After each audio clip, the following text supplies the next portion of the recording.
10 நிமிஷத்தில் வந்து 50 போட போகிறேன். இன்னைக்குள்ள சேலஞ்ச் அதான். இதை வந்து கம்ப்ளீட் பண்ண முடியுதா இல்லையான்னு பார்க்க போகிறேன். வாங்க என்ன கதைன்னு பார்ப்போம். 10 நிமிஷத்தில் வந்து 50 போடுறதுங்க வந்து கொஞ்சம் கஷ்டமான விஷயம். சரி இருந்தாலும் நம்ம ட்ரை பண்ணுவோம், என்ன நடக்குன்னு பார்ப்போம். ஸ்பாட்டில் போயிட்டு டைமர் ஸ்டார்ட் பண்ணிட்டு அதுக்கப்புறம் அப்படியே புல்ல போடுறேன்.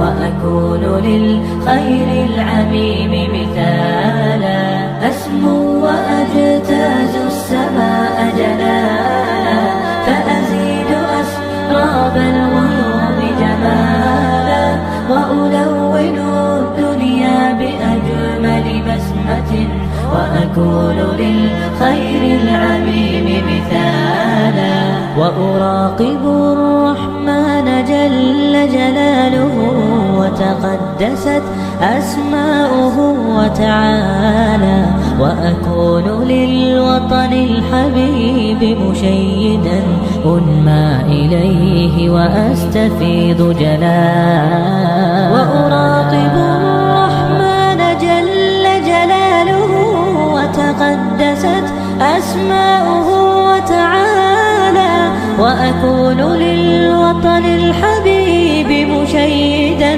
أنمى إليه وأستفيض جلالا وأجتاز السماء جلالا فأزيد أسراب الغيوم جمالا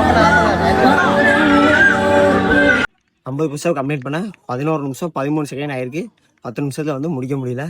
சேலஞ்சில் தோத்துட்டோம். அதனால் அடுத்த வாட்டி ட்ரை பண்ணி கண்டிப்பாக ஜெயிக்கிறோம்.